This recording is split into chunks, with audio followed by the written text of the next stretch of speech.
Olá, boa noite. Acabei de postar sobre o direito ao esquecimento, que não foi aprovado por 9-1. Vai haver segunda instância, pode ser que ainda tudo mude. É o seguinte, igual quem defende que deve haver o direito ao esquecimento está dizendo dignidade da pessoa humana. E quem está contra o direito ao esquecimento acha que está sendo inconstitucional por ser é, contra a liberdade de imprensa. O seguinte, o caso que está sendo discutido é o dessa moça aqui, Aida Cury. O nome do livro é Aida Cury, o país foi a própria vida. Padre Maurício Cury. O próprio irmão escreveu esse livro, relatando. Mas ele não contou a forma brutal com que ela foi assassinada. Ele contou aqui sobre a vida dela no convento, sobre cartas que a mãe dela recebia para superar a dor, que ela era uma menina muito especial. Ela nasceu em Belo Horizonte no dia 15 de dezembro de 1939 e aos 4 anos ela perdeu o pai, foi morar no Rio. Ela tinha 2 irmãos mais velhos e 2 mais novos, então de 5 filhos ela era a terceira filha, a única moça.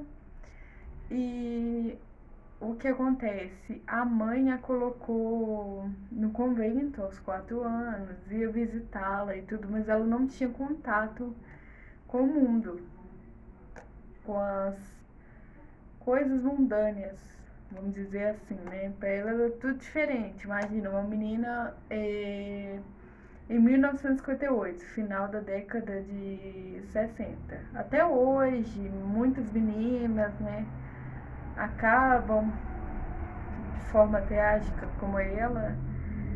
Então imagina naquela época, que ela era inocente.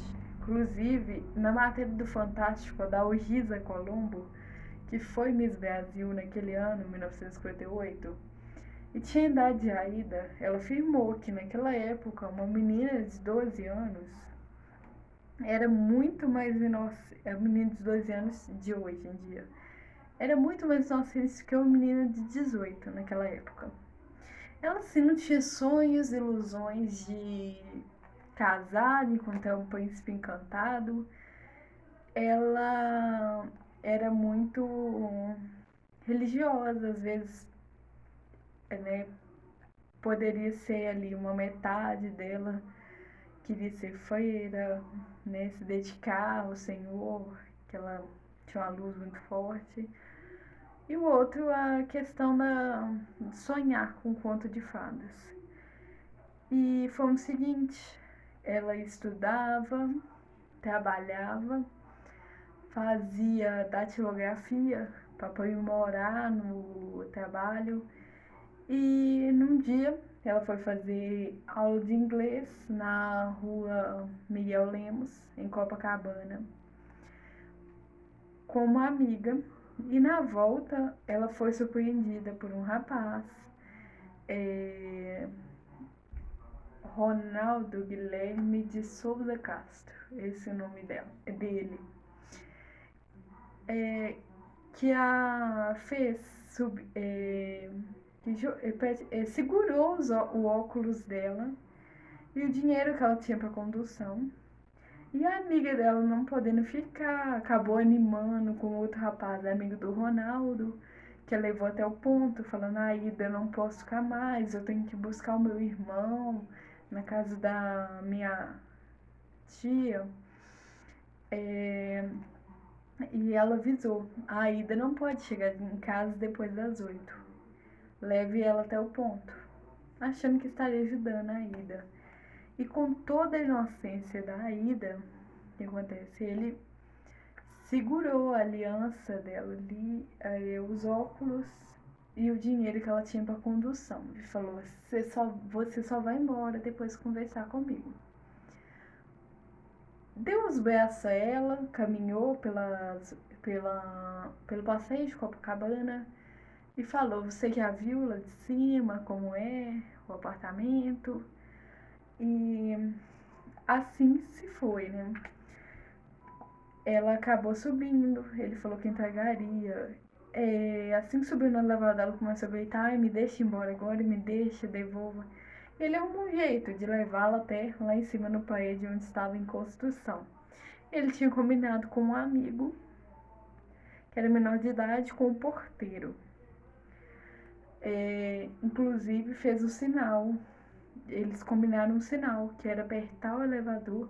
Na hora que o elevador descesse, o porteiro subiria para participar do estupro coletivo, que na época era chamado de curra. E foi o seguinte, ela ficou desesperada ao ver. E o Ronaldo virava para ela e falava: Você veio até aqui, você sabe muito bem o que eu queria. Não se faça de inocente.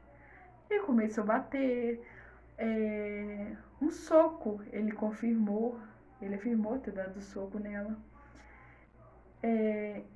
E tentando agarrá-las de todas as formas, ela acabou batendo a cabeça e desmaiando, ficando em estado inconsciente. E o que aconteceu foi que os três acharam que ela estava morta e, para se livrar, tentaram simular um suicídio, jogando ela lá de cima, do último andar do prédio. E assim foi.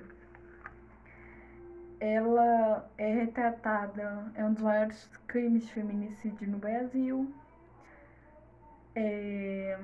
No epitáfio dela está escrito: Antes morrer que pecar. Ela não chegou a perder a virgindade, não chegaram a estuprá-la, embora havia sangue na água, muitas coisas.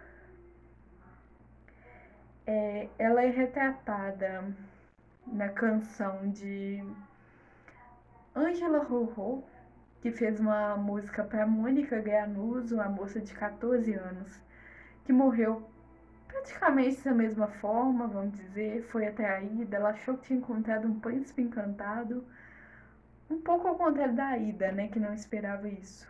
Mas a Mônica, né, ficou encantada com o modelo. Tinha 22 anos, disse ela que tinha 17. Ela tinha apenas 14 anos. E ele despistou: Vamos subir lá em casa para pegar um casaco. É bom que eu te apresente os meus pais. E aí pronto, ganhou. Aí chegou lá, ele quis sexo com ela. E ela não estava preparada para aquilo. E ele quis a força. A espancou, o que tudo indica. Ele disse ao tribunal que ela pulou do prédio após dizer que era um travesti. Mas a tese que ficou comprovada é que ela foi espancada, teve tentativa de estupro e tentou pular da varanda para a varanda do vizinho para tentar escapar. E ela acabou caindo e morrendo.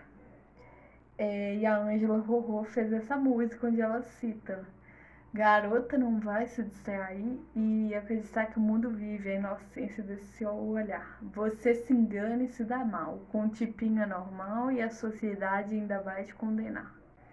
Morreu violentada porque quis, podia estar presa, castrada e ser feliz. Aí ela fala sobre outros crimes de feminicídio que até então tinha acontecido. Ela fala aí da Cury era rock, Araceli, Balão Mágico,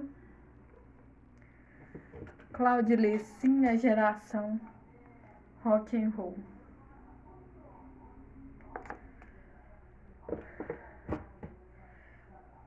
É uma coisa complicada, né? Porque a questão da dignidade do direito humano, geralmente são os réus que entram, né? Para poder seguir a vida depois de sair da cadeia, poder trabalhar normalmente. E dessa vez foi a família que quis, por causa de uma simulação que fizeram no extinto Linha Direta em 2004. E vieram a postar recentemente no YouTube, tá há muito tempo. É um caso que não é esquecido, né? Tá aí, né? Com certeza vai se falar em feminicídio no Brasil. Tem outra música também da Rita Lee que fala Todas as Mulheres do Mundo, que ela cita a Aida Cury. E tem uma rua no Rio de Janeiro, colocaram o nome dela, Aida Cury. Outro caso de feminicídio, mas é um pouco diferente, é da Pantera de Minas. Esse livro foi escrito pelo Doc Stutt, o próprio assassino da companheira Ângela Diniz, que era conhecida, né, como a Pantera de Minas, uma socialite.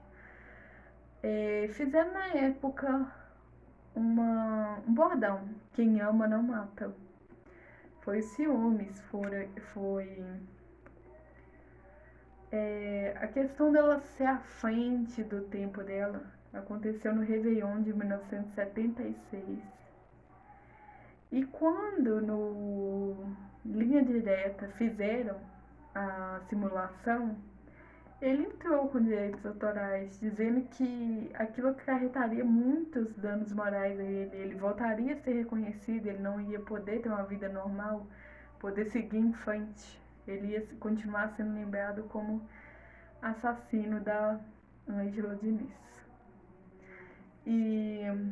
Mas é uma coisa complicada, porque ao mesmo tempo que todo mundo tem direito a seguir, há crimes que ficam na história, que marcam gerações, que vão contar para outras gerações. O que vocês acham? Está ferindo a dignidade humana? Acho que não. Acho que a minha opinião é não. Não fere a dignidade humana.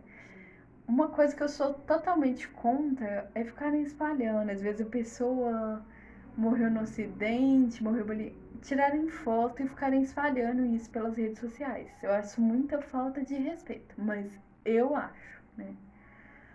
Hoje em dia, se é normal, não sei, é só a minha opinião. E é o seguinte, eu vou encerrar aqui falando que o Doc Research colocou aqui no final. Ângela. O nome dela era Ângela Maria Fernandes Diniz. Bagunceira, guerrilheira nata, não que quisesse combater a hipocrisia, não era isso. Jogava limpo. Era o que era e fazia o que queria. Achava a sociedade em que vivia horrível, preconceituosa e falsa. Por isso não a respeitava. De uma certa maneira era pura. Não se escondia atrás de nada. Nunca vi querer prejudicar ninguém. Se o fez, foi a si mesma. Por querer se libertar, perdeu seus entes mais queridos. Não a mereci, porque não soube compreendê-la. Não estava à altura dela. Ela deve ser lembrada com respeito. Desculpe-me, Ângelo. Principalmente para os estudantes de direito, eu já formei, né? Vocês vão acabar vendo, né? Os maiores julgamentos da história. É um pouco complicado. Eu acredito até que plenamente o Linha Direta, né? Aquela geração que tinha medo de Linha Direta, era criança na época. E hoje em dia eu procuro os vídeos pra me assistir. Não que eu goste de assistir tragédia, mas de entender um pouco. Eu acredito que o Linha Direta tenha sido extinto por receber processos, né? Provavelmente.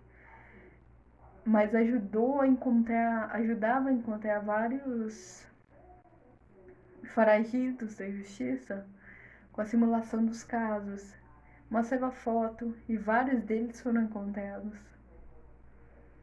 De qualquer maneira, era uma forma de combater a impunidade. E quanto ao caso da Mônica, é um caso muito triste, né? É uma história muito triste. Que fica aí pra sempre, né? Ele foi condenado a 20 anos de prisão e cometeu apenas. E cumpriu apenas um sexto da prisão.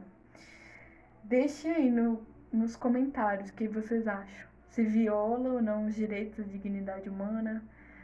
Se, caso seja aprovado o direito ao esquecimento, vai estar violando a liberdade de imprensa.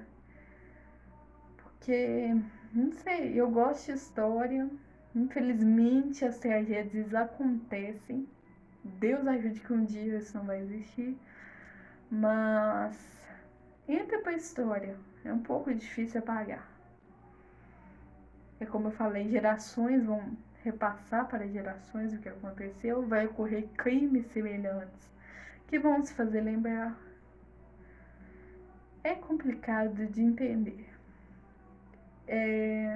Mas a minha opinião é que, quanto a isso, eu não acho que a família da vítima deveria entrar com um processo de indenização.